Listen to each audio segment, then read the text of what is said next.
O Aratuon tem o prazer de conversar hoje com o médico infectologista, Dr. Roberto Badaró. Ele é o diretor médico do Hospital Espanhol, uma unidade implantada com a pandemia do coronavírus, né? E a gente tem o prazer e a honra de estar tirando algumas dúvidas aqui com esse profissional renomado. Seja bem-vindo, Dr. Roberto Badaró. Obrigado, Dinaldo. Então, doutor, eu queria começar com um questionamento, né, que ganhou pauta, né, nessas últimas semanas, nessas últimas 2 semanas, e mais precisamente essa que estamos agora. Quando foi iniciada a aplicação de terceira dose dos imunizantes contra a Covid-19 no Brasil, e aqui em Salvador também já foi adotado para o grupo acima de 80 anos. Doutor, a gente está há mais ou menos, há quase que precisamente 1 ano e meio do início da pandemia, e de lá para cá vivemos vários momentos de expectativa de chegada de uma vacina, momentos de tensão por expansão da doença. Felizmente, os imunizantes chegaram. A gente tem hoje disponíveis, não diria 4, porque a Janssen, né, passou meio que de relâmpago aqui, não sei como é que está o andamento do processo de continuidade da Janssen, mas a gente tem a Coronavac, a gente tem a Pfizer, a gente tem a vacina de Oxford. Enfim, deu um alívio, né, para conter a disseminação do vírus, só que agora já estamos numa fase em que, em menos de 1 ano do início do processo de imunização no Brasil, já estamos entrando na terceira dose dos imunizantes. Então, doutor, esse fato assim tão repentino, que ainda é questionado, principalmente pelas pessoas que não têm o conhecimento científico de início de uma terceira dose, em apenas 6 meses da aplicação da segunda, é realmente necessário? O senhor entende que realmente chega num momento em que é preciso ser usada a terceira dose? Dinaldo, essa é a questão mais importante agora na pandemia, que está sendo discutida em vários segmentos da sociedade. Está sendo discutido pela própria população, pelos serviços de saúde responsáveis pela aplicação da vacina, a Secretaria de Saúde, Secretaria Municipal, e tem sido também discutido no meio científico, porque a gente não pode fazer uma medida coletiva, populacional, sem ter respaldo científico. Então, isso é a primeira coisa que eu gostaria de pontuar para você. Existe alguma evidência de que é necessário se fazer uma terceira dose dentro de um período tão curto de imunização? Em geral, nenhuma outra vacina a gente muda o calendário sem uma comprovação importante de que isso deva ser feito. Mas a gente tem que admitir que essa pandemia é uma doença nova, que está realmente a gente aprendendo as coisas agora, junto com a doença. Eu digo sempre, a gente está aprendendo, trocando o pneu com o carro andando, né? A gente está aprendendo à medida que a epidemia vai. A vacinação, de uma maneira absolutamente clara, o mundo inteiro tem mostrado que ela reduziu de forma significativa a incidência de novos casos. Todavia, tem se documentado extensamente pessoas vacinadas que estão adquirindo a Covid. Embora há uma tendência de se dizer que é uma doença mais leve das pessoas vacinadas, mas tem casos severos em pessoas vacinadas, até porque a grande maioria ainda estão na primeira dose, né? A gente tem um número grande. O Brasil tem 20% completos e 79% de pessoas já com primeira dose. Então, isso é um dado interessante. A esmagadora maioria do Brasil usou mesmo, foi a Coronavac, agora que a gente está implementando mais as vacinas de uma tecnologia de terceira geração, que são as vacinas de RNA, ou de segunda geração, com vetor, como é o caso da Moderna e outras, em que você tem métodos mais novos de estimular a resposta imunológica, o que nós chamamos de reatogenicidade à vacina. Então, aparece agora essa sugestão de fazer um booster, como a gente diz, dar uma revacinada. Booster é isso, uma revacinada com uma outra dose. E aí a pergunta faz, tem sentido isso? Tem. Tem por quê? Primeiro, está tendo caso em pessoas vacinadas, que não deveria ter. Então, isso já mostra que a vacina não está com uma proteção de 100%. Segundo, pergunta mais importante, deveria se fazer com a mesma vacina ou com outra vacina? Existem estudos que estão em andamento e estão fazendo esse booster com vacinas, da mesma vacina que a pessoa tomou, as 2 doses, ou com outra vacina diferente da primeira dose, que nós chamamos a primeira vacinação homóloga, a segunda vacinação Isso não tem nenhuma contraindicação, né? Não tem nenhuma contraindicação, o imunizante. Não tem, não tem. Aí eu vou mostrar a você uma revista famosa que nós temos como grande referência, o Lancet, que é uma revista inglesa de alto índice de impacto. O Lancet publicou, há umas 2, 3 semanas atrás, uma comparação entre imunização homóloga, com a mesma vacina, 2 doses, 3 doses com a mesma, versus heteróloga, 2 de uma de outra, uma de uma de outra.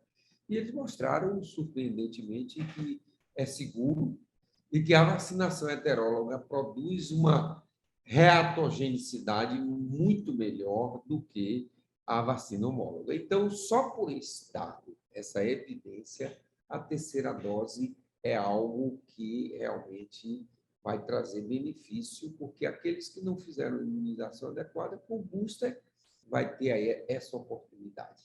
O senhor citou inicialmente aí essa necessidade aliada à reincidência, né, de casos em pessoas vacinadas.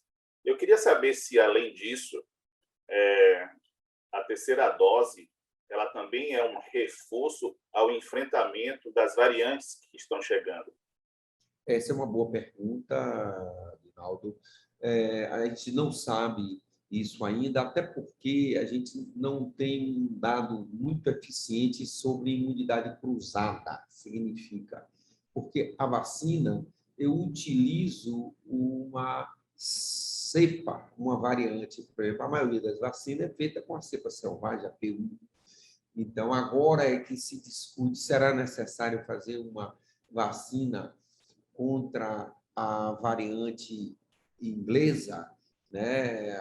Será ou a variante africana ou a variante indiana, que nós estamos batizando de Delta, né? Elas foram colocadas com esse alfabeto alfa, né? Gama, beta, gama e delta. Então, se vai fazer uma vacina, o ideal é que nós tenhamos uma vacina com as 4 variantes dentro. Aí a gente tem certeza que você vai desenvolver imunidade. Nós não sabemos, e parece que os dados de incidência de pessoas vacinadas estão dizendo que a proteção não existe. Então, isso abre uma oportunidade para que se desenvolva pesquisa nisso. Aproveitando, o Senai Cimatec está desenvolvendo um estudo com uma vacina em parceria com uma empresa americana, HDT, e outra, e o Ministério de Ciência e Tecnologia, o Cimatec, a doutora Bruna está elaborando esses protocolos e tocando esse programa. Eu serei o médico, estou como médico Responsável? principal para tocar a vacina. mas há já uma participação ativa pelo Ministério de Ciência e Tecnologia por um projeto que a doutora Puna fez para o CNPq para financiar a segunda e terceira fase de teste dessa vacina. Então, o que eu quero chamar a atenção é de que isso já nos diz que a gente não sabe muito sobre reatividade cruzada. A esperança que a gente tem é que essa tecnologia que o Senai está trazendo para o Brasil para produzir a vacina aqui é uma tecnologia que permitirá ter as 4 variantes em uma só vacina. É muito interessante isso. Doutor, há mais ou menos um mês, eu vi uma live, né, de uma especialista, uma microbiologista de renome nacional, falando sobre a adoção da terceira aplicação de dose de imunizante contra a Covid-19 como uma decisão um pouco afoita, uma coisa assim, tomada de uma posição tomada sem um posicionamento, uma fundamentação científica comprovada da necessidade disso. O senhor ainda há pouco apontou a publicação da Lancet falando sobre a utilização desses imunizantes heterólogos ou do mesmo fabricante. Essa publicação de uma revista especializada, ela pode ser considerada uma decisão científica comprovada e para ser adotada a partir disso? Olha, a evidência que está nesse trabalho, ela é muito clara, mostrando que, primeiro, se der uma vacina de uma e depois dar de outra, não tem problema. É seguro, as reações colaterais não são maiores do que a que foi tomada a primeira com a segunda, são a mesma coisa, dor local, às vezes febre, as mesmas reações de qualquer imunizante que as crianças e os adultos podem ter. Então, essa é a primeira coisa. Então, não há risco de se produzir uma doença diferente na pessoa, porque ela tomou uma dose de uma e uma dose de outra. Segundo, o que foi surpreendente, a pessoa tem uma reatogenicidade maior, ela produz mais anticorpo, ela responde mais forte quando você dá uma dose de uma vacina por dose da outra. Então, esta evidência, ela abre uma perspectiva internacionalmente, já os Estados Unidos já está discutindo a terceira dose, a Europa já está discutindo isso. Por quê? Porque eles estão também vendo que há a ocorrência de casos em pessoas vacinadas. E elas foram vacinadas com 2 doses ou com uma dose só de uma vacina. Então, se você tem essa evidência muito bem documentada de que você fazer essa vacinação heteróloga, ela melhora a imunidade, isso os sistemas de saúde já podem adotar isso. Aliás, a Secretaria de Saúde aqui, a secretária interina aqui, já opinou sobre isso, já foi simpática a esta sugestão. Até porque o senhor bem disse, né, vivemos em um momento em que a gente troca os pneus dos carros em andamento, né? E a gente vive aí um momento científico de aprendizado dos próprios especialistas, né? Então, creio então que tomar decisões que se saiba com profundidade que não vai fazer mal é válido. É sempre válido no enfrentamento de uma pandemia, não é isso? Exatamente, eu concordo com você e eu defendo essa postura. Eu acho que a proteção que nós possamos fazer de uma forma preventiva, ela tem que ser implantada de uma forma assim imediata. Nós não podemos esperar. A pandemia do coronavírus já causou muito dano à sociedade, muito dano ao mundo. Morreram pessoas em idade produtiva, pessoas, às vezes, até mais de 2, 3 pessoas numa mesma família, o que é um desastre.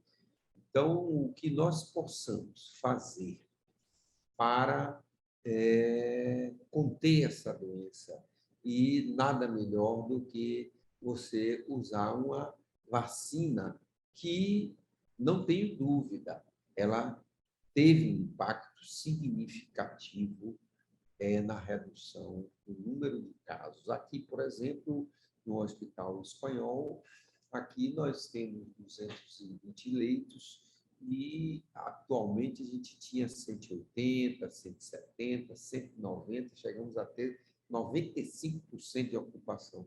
Hoje, nós temos uma baixíssima taxa de ocupação, estamos aí entre 25 a 30 casos, de vez em quando sobe um pouquinho mais, com uma mortalidade muito menor. Então, isso foi o quê? Isso foi a implantação da vacinação. Não tenho Doutor, dúvida.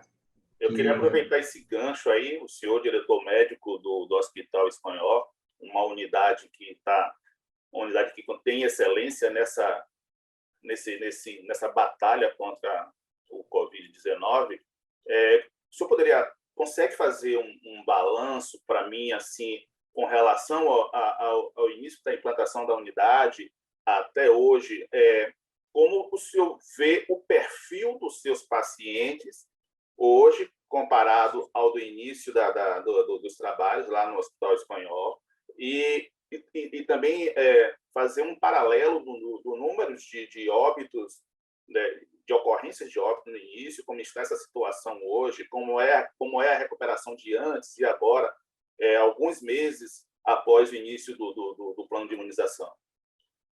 Olha, eu não tenho dúvida que, em março de 2020, acertadamente, o governador do estado, Rui Costa, convidou para eu opinar sobre a situação da epidemia, e eu fiz a sugestão a ele que ele escolhesse, pegasse um hospital que está fechado com 200 e poucos leitos e preparasse, porque essa pandemia iria causar um aumento do número de internação, uma necessidade de leitos, que nós não iríamos responder a isso.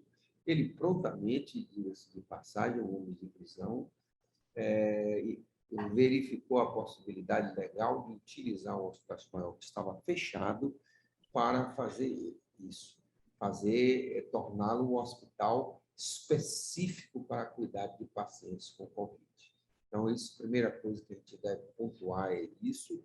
A segunda coisa é que ele reformou o hospital num tempo recorde, colocou o secretário de Saúde, ex-secretário de Saúde, Fábio Vilar Boas, ativamente acompanhando as obras de restauração, e em menos de um mês a obra estava concluída e nós começamos a operar aqui.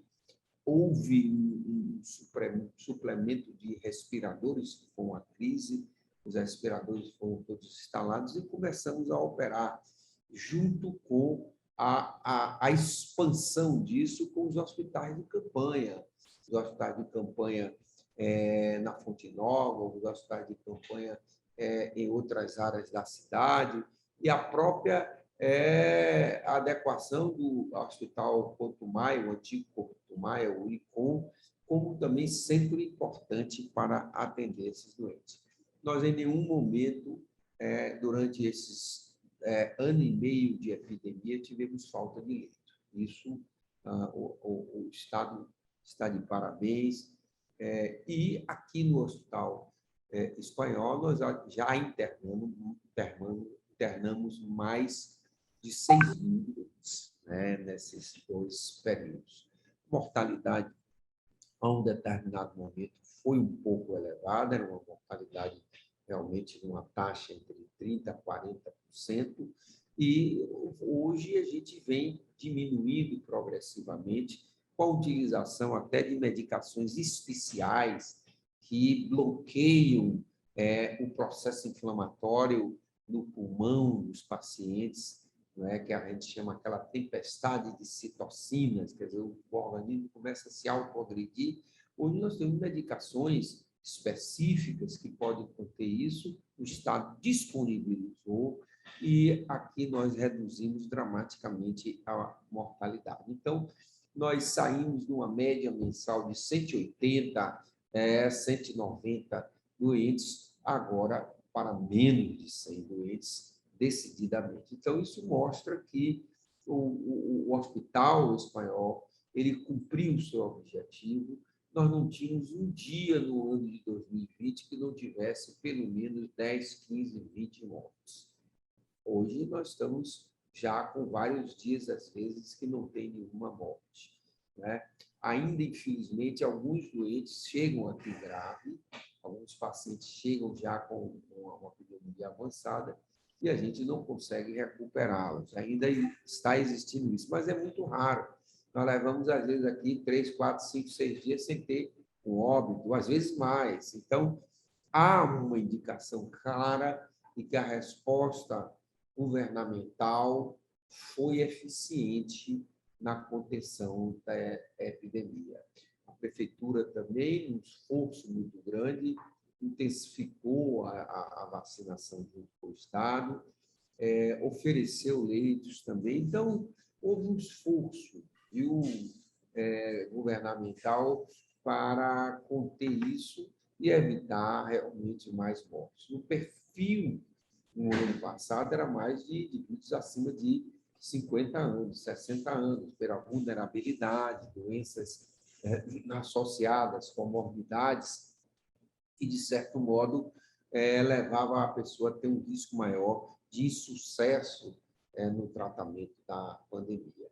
Todavia, a população acima de 50 anos, de 60 anos, foi rapidamente priorizada na vacinação, o que agora a gente está tendo uma incidência maior de pacientes internados abaixo de 50 anos. Então, isso, respondendo à sua pergunta, mudou o perfil.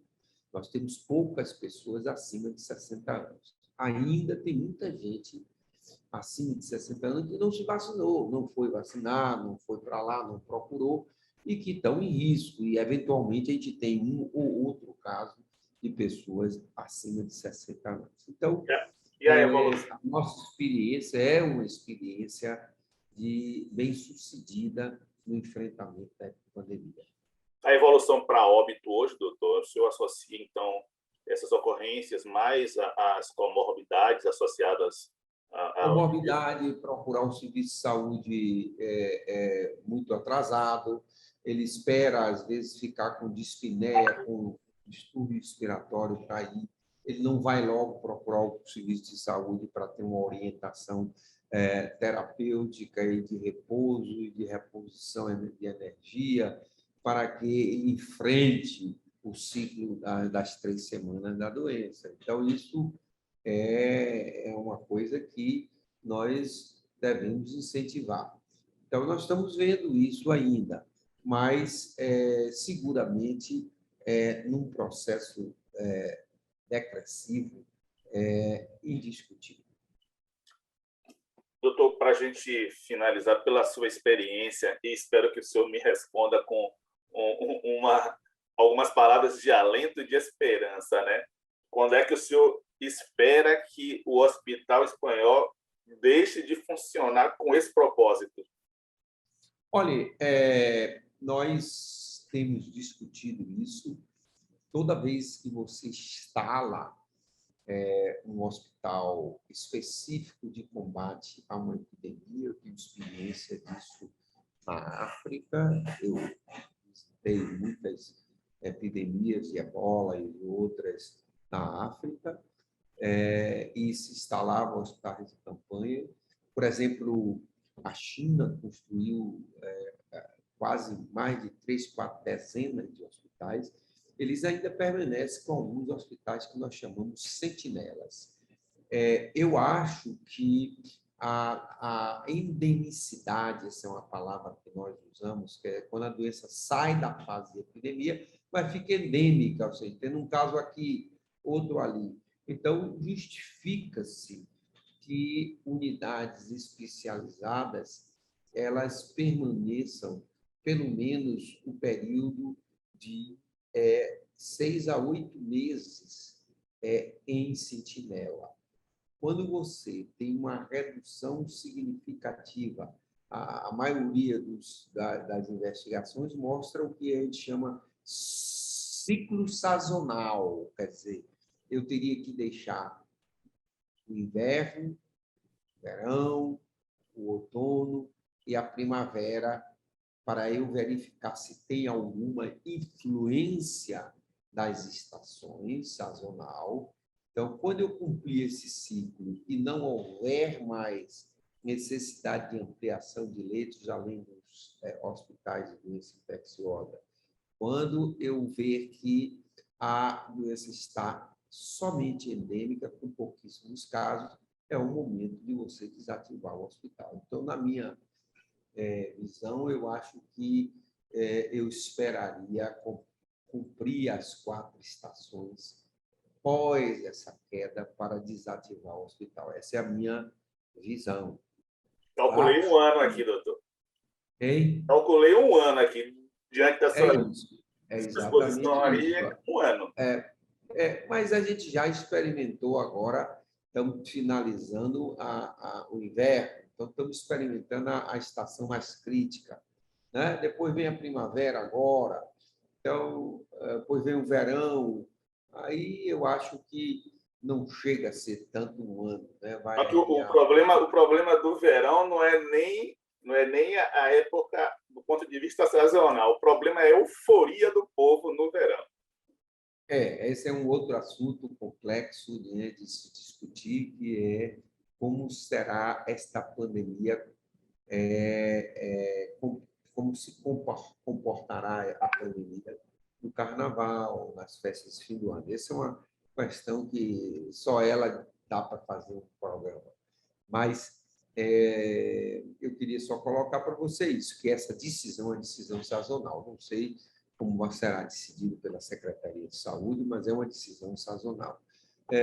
Isso em várias epidemias que eu acompanhei, ela sempre tem que ser uma decisão sazonal, porque aí você sabe se há uma importância mesmo da mudança de estação. Nos Estados Unidos, indiscutivelmente, o inverno foi muito complexo para eles, e agora eles estão terminando, né, e estão vendo que está mudando. Na Europa teve também, lá neva, né, lá tem realmente um frio que mantém as pessoas dentro de casa. Por um lado, dá o distanciamento, mas pelo outro, causa mais doença respiratória. Então, tem que refletir um pouco sobre isso. Eu vejo, então, que a gente precisaria completar o ciclo sazonal para poder dizer, olha, vamos fechar porque não está tendo muito caso. Essa é a minha opinião. Ok, doutor Roberto Badaró, infectologista, renomado, conhecido aqui, não só na Bahia, como no mundo inteiro. A gente agradece o senhor pela sua colaboração com essas informações que são muito importantes, nos traz um aprendizado muito grande. E a gente é grato e desejo mais sucesso do que nunca aí na direção desse hospital aí, que é uma referência, que tem ajudado a salvar muitas vidas nessa pandemia, doutor. Muito obrigado pela sua participação. Obrigado, Dinaldo. Estou sempre à sua disposição.